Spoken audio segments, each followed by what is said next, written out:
History Through Fiction, the podcast. I'm your host, Colin Mustful, and today I'm delighted to be joined once again by Tiffany L. Warren, author of A Harlem Wedding. Tiffany, hi. Hi, Colin. Thanks for having me back. Of course. Well, let's start with Yolande Du Bois. Who is she, and what do we need to know about her?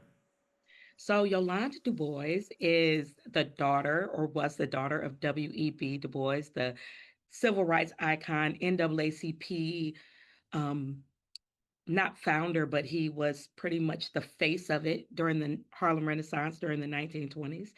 And Yolande was like, I've been calling her the Lori Harvey of the Harlem Renaissance. She was the it girl. And she was pretty much the princess of the talented 10th, which, for folks who don't know what that is, that was W.E.B. Du Bois's philosophy about there being just a fraction of talented, educated, and gifted African Americans or Black people that could uplift the rest of the race. So she was the princess of that. And she was a daddy's girl and a socialite during the height of the Harlem Renaissance. And what got you interested in her story and writing a novel around her wedding? Well, the tea of it all, the gossip of it all, is what got me interested in the story when I found out that she had married Countee Cullen. And then if you Google them, you'll read that it was an arranged marriage by her father and that Countee was gay, or at least bisexual. No one's 100% sure. Um, and that after the wedding, the marriage fizzled very quickly. Like, so that was the tea of it all. That was the thing that drew me in. That was the hook for me. So I went in thinking that I was writing a story just about an arranged marriage that kind of went flat, and how she recovered her life from that. But then when I started the research, it went a completely different direction. I'm excited that I found Jimmie Lunceford, who was her true love. And the story morphed from being a story about an arranged marriage to a young woman who had to choose between pleasing her father and following her heart. So it sounds like W.E.B. Du Bois put a lot of weight into this marriage and the actual wedding itself. Can you talk about, I mean, and you did mention it a little already, but why was it so important to him and why was he so stubborn about who she would marry? Right, because first of all, Yolanda was his only child. They had a son who died as an infant, and Yolande was his only legacy. So he wanted grandchildren, talented 10th grandchildren. So he was very specific about curating these courtships with people who he found worthy. And he was obsessed with the literary arts. He was obsessed with poets and writers. The Crisis magazine, which was the NAACP's magazine, was really the launching pad for a lot of these poets' careers, like Langston Hughes and Countee Cullen. Some of their first poems were in the Crisis magazine, which was NAACP's magazine, and the Brownies book, which was for children. There were Countee Cullen poems in there as well. So he was obsessed with who his daughter would marry because he felt like it was a duty to the race to procreate and to make more talented, um, progeny, and that was his goal. And Yolande was, for all intents and purposes, average. She had average grades. Her looks weren't spectacular. So he looked at his daughter as a way to capture a gifted son-in-law. And he was relentless in finding men for her to date and court. And there were a couple of times when I was reading some of the correspondence, he was saying that she was engaged to someone she was only seeing and not very seriously. So that was his that was his thing. He had to have offspring that were going to carry on his legacy, and she was the only one that could give him that. Can you try and put that into context a little for us? Because hearing that now, it sounds just kind of damaging to Yolande and very forceful. Maybe not even not great parenting, um, but we have to understand it from the context of civil rights at that time, and we're looking back 97 years. So, do you have a little sympathy for why W.E.B. Du Bois was so stubborn about this and what his goals were? Oh, absolutely. His philosophy about uplifting the Black race is why he's an icon, right? That's why we know him. He was very forceful about things like the book even opens at Yolande's senior prom. When she graduated from the Brooklyn Girls High School, there was a whole situation where the prom initially was going to be desegregated, and then they held a vote and decided that the Black women, young women, couldn't come to the prom. And so that the book opens with a civil rights struggle. They wanted to, the school wanted to enforce the color line. And so W.E.B. Du Bois mounted up, called God and everybody, wrote letters until they allowed the Black girls to come to the prom with their dates. And so he, Yolande was a, a, a piece of his activism, right? Having children that were going to be privileged and educated and going to Paris in the summer and learning French. This was his way of uplifting the Black race. And so it wasn't necessarily fair to Yolande at all. But she loved her father and held him on a pedestal. I found toward the end of my research a series of scrapbooks that she had kept, and they were discovered in a storage locker in Louisiana, and then the University of Massachusetts at Amherst acquired them for the W.E.B. Du Bois Library. So I was able to go up and look at these 100 plus year old scrapbooks and just to see Yolande's um, thoughts and her emotions jotted down in her own words. And there's one page in the scrapbook that really stood out to me that it, it confirmed for me how I had characterized her in the story. And it's a photo, she had a photo of her dad, a photo of her mom, and a photo of her. And under the photo of her father, she jotted the words, to be worthy, because she really wanted to be worthy of her father's respect and adoration. She wanted him to look at her as, his prize, his legacy, his contribution to the talented 10. Can you talk a little bit about the actual wedding and the extravagance of it and how many people showed up? Oh my And goodness. was that fun to describe? That was probably one of the most fun pieces of the book to research. The wedding was the event of the year. It was literally the event of 1928. They Yolande had 16 bridesmaids and two soloists, and Countee Cullen had nine groomsmen, and there were, Langston Hughes and his best friend Harold Jackman, who was the best man. They were like fixtures of the Harlem social scene. So everybody who was anybody was there. The church could not even seat all the 3,000 people that came. And on the day of the wedding, Countee's father married them. He gave a sermon to his church that said, listen, um, this is W.E.B. Du Bois's wedding. This is not my wedding. So if you didn't get an invite, don't be mad at me. Because Countee's father was the pastor of the church where they were married, Salem United Methodist in Harlem is where they were married. Have you It had a was, and it chance was, to go there? hmm?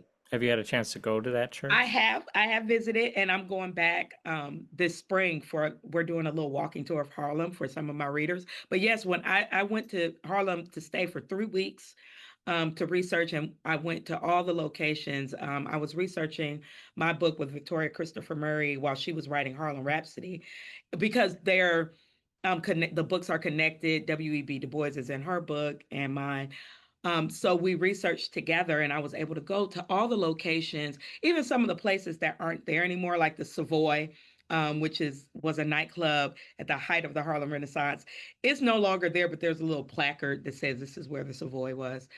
So the church where they were married could not hold all the people, and then they had the reception in the basement. Because W.E.B. Du Bois was running out of money with this huge, extravagant wedding. Alia Walker, Madam C.J. Walker's daughter, hosted a like brunch, tea party brunch kind of thing in the morning of the wedding because the wedding was in the evening. So at the Walker Studio, which was, if you went to a party in Harlem, it was at the Walker Studio. It's one of those places where the people left and said, "Oh, a time was had." So they had their like luncheon, wedding luncheon on the day of at the Walker Studio, which was also a big deal. Countee Cullen and Alia Walker were very good friends, and she created the Dark Tower, which is kind of like a um, melting pot for artists at the time. They would come in and they were able to get a meal and focus on their art. So she named the Dark Tower after one of Countee Cullen's poems. And so that's why they were there. They had their little, and that's where the LGBTQ community of Harlem all coalesced at, you know, the Walker Studio on the morning of the wedding. And Yolande was clueless because she was not a part of that scene. She was part of the other scene of Harlem that was like the respectability scene, right? Where her father was the king of the colored folks. That's why I have that as a line in the book. He was the king of them, and she was the princess. And so she didn't really know about that side of Harlem, but she was educated on it very quickly.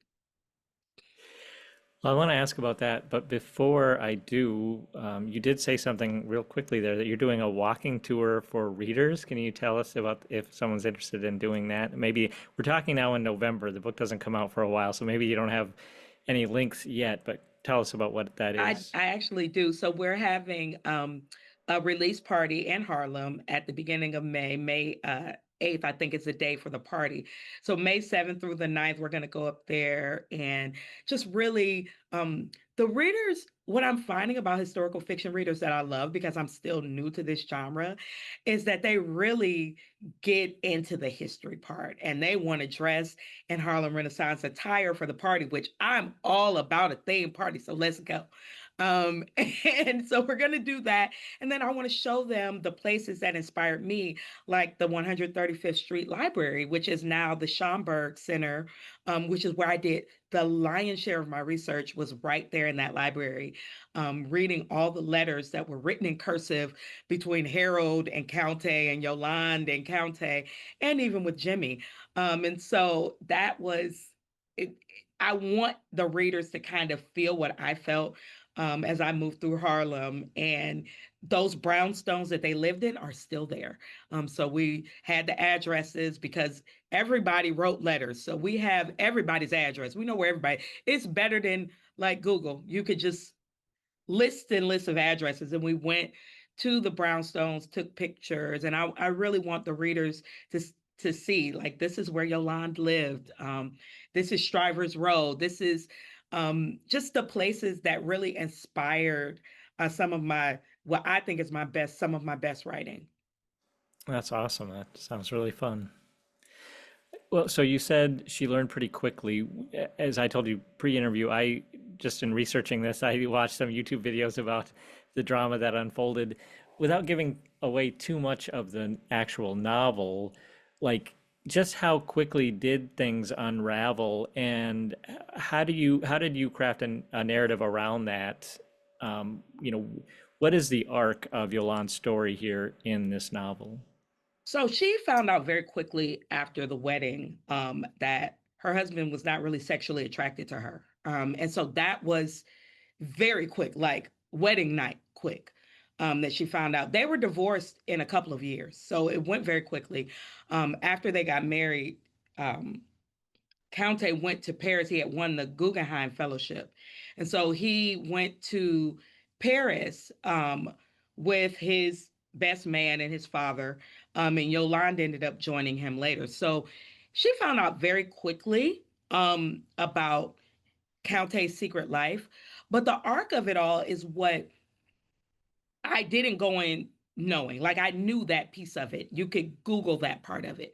But what I didn't know is that even though W.E.B. Du Bois was very, very much the driving force behind the wedding happening, and he was very approving of Countee, Yolande and Countee had a friendship that started in 1923. So she was at Fisk University from 1920 to 1924, and she met Countee Cullen one summer they were in Pleasantville for summer holiday. And she met Countee and Harold Jackman that summer. And so between 1923 and 1928, they had a long-term friendship that went back and forth in letters. Countee was a little bit in the friend zone because she was in love with Jimmie, our hero of the story. She was in love with Jimmie.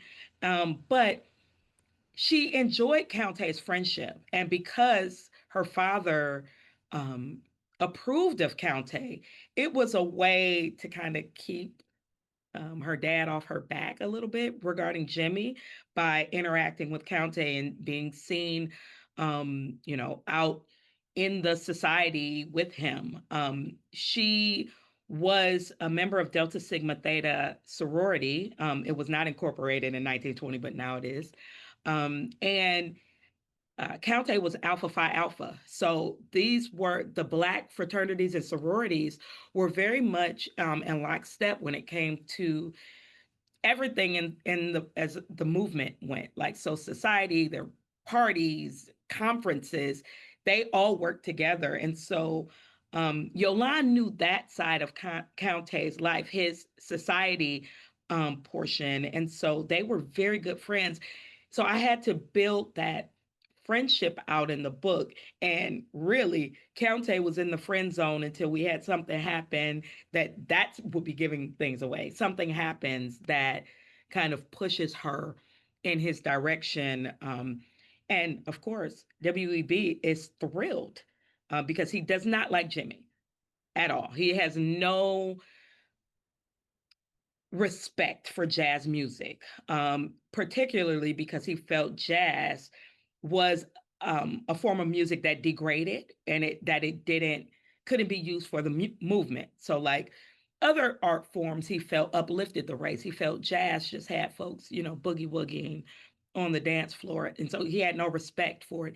Even though Jimmie played multiple instruments and was a band leader himself, at some point WEB had zero respect for that. So that's how Yolande ended up at a crossroads. Do I please my father? And not just my father, but carrying the weight of the Black community a little bit because she was considered a member of the Talented 10. So it wasn't just daddy. It wasn't just, who am I in love with? It's, I have to give back. I am a part of the movement. It's a lot of pressure, especially for someone so young. Absolutely. Absolutely. And but she benefited from her father being such a well-known figure. Um, she was spoiled a little bit. And when I was reading her letters at first, I actually had to get to like Yolande because I was like, oh my God, she's a spoiled brat. She's like Hillary Banks. Her letters a lot of her letters to her parents were just like, Daddy, I need $200, like Hillary Banks. Like, so I had to warm up to Yolande. And what helped me warm up to her was the love and romance arc between her and Jimmie Lunceford, which was completely in rebellion to anything her father said and in rebellion to the administrators at Fisk University who ran a really, really tight ship. So the book takes place in Harlem. There's a huge portion that takes place at Fisk University where Jimmie and Yolande really fell in love. They met in Harlem and they fell in love on at Fisk. And then there's also a portion in Baltimore where Yolande, outside of the um, outside of the activities in the book, like outside of the timeline of the novel, she spent the rest of her life as a an educator in Baltimore's public schools, which I think is not talked about enough. Um, how she used what she was able to have, which is an education, to give back to the Black community. So that's how she chose to. Her activism was in education. Well, let's take some time now to talk a little bit about your broader work as a writer. You've adapted books to film and TV. Can you talk about how you got involved in that and really what the craft is there, how intricate that gets, and just what it's like adapting those? So, film adaptations, I started during COVID, actually.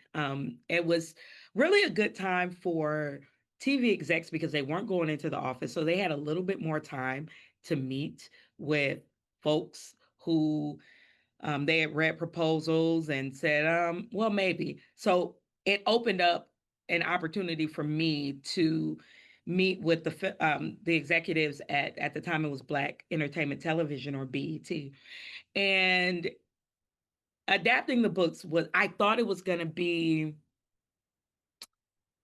one way, and it was a completely different way. So it all really depends on the production company that does the film. These are, not big budget films. So basically the network would hire a production company, and every production company has their own way of doing things. So sometimes they bring in a screenwriter, sometimes the author writes the first draft of the screenplay. I have written the first draft and every one of my films. So but I also have that screenwriter um, tool in my toolbox. Not every author has that. So if you don't have it, if you're an author that doesn't know the first thing about writing a screenplay, you can still learn how to package your novel so that Hollywood will think that it's a good fit to go to the big screen, and then they'll hire the screenwriters to come in and take it to the next step. So I am actually right now in pre-production for another adaptation of my first novel, What a Sister Should Do. I am adapting it as a holiday feature called A Sister Holiday. So I'm doing everything. Um, Producing, I hired a director, and that is a completely different thing. So I decided to greenlight myself. And it's exciting to see your work um, be reimagined by the director, and then kind of go in their little, sausage maker and come out as a film. It's very exciting. I watched the movies, even though I am not a huge Christmas movie watcher. I watch my two Christmas movies all the time. So this is kind of something you took initiative for yourself. So a friend of mine worked at BET. She was the assistant of who at the time was the VP of scripted programming at BET, and we were in Miami at the same time during the American Black Film Festival. And she introduced me to her boss, and the boss said, "Oh, well, I would love to do a series, for my friend, because she's also an actress. What do you have?" I had nothing, Colin. I was not ready. I didn't have, so a log line is like your elevator pitch, like the one sentence snapshot of your book. I had nothing. Didn't have a log line. I didn't have any, I had nothing. I didn't have a pitch deck. It caught me off guard because I was really just at the film festival to kind of see what's what, like just kind of dipping my toe in. And so I was like, oh, wow, that could have been my shot. That could have been my opportunity. And I wasn't ready. So I went home. I did a little bit of research on, like, okay, how do I write a treatment? How do I write a synopsis? What do I need to package my work? And when I was ready, I wrote a query letter and I sent it to my friend. I said, okay, I'm ready. Link me with the people. And so she did. There was a team that was doing specifically book to film adaptations. They had done Carl Weber's book, The Man in 3B, and they were doing a series called Family Business. And so this team they were getting in the rhythm of doing the adaptations. And so it was kind of a serendipity kind of thing. It was a right place at the right time. And when we met, they said, "Well, send us your best book that you think we could adapt." Well, I wasn't gonna just send them one, so I sent a whole slew of things, because they said, "Well, we want faith based, but kind of messy. So we want it like not too vanilla. But my earlier catalog was the majority of my books were faith based. So we picked, I would say, the call it Christian friction, the messiest of my catalog to then start adapting because that's what they thought their audience would like. Well, that's great. Congratulations just Thank on taking those challenges on and to see where you're at now. That's amazing. So you Well, you you it's have a lot. so many projects. Do you have time for anything else? Um, you mean like hobbies type thing? Sure. I Well, mean, travel, anything. yes, I love travel.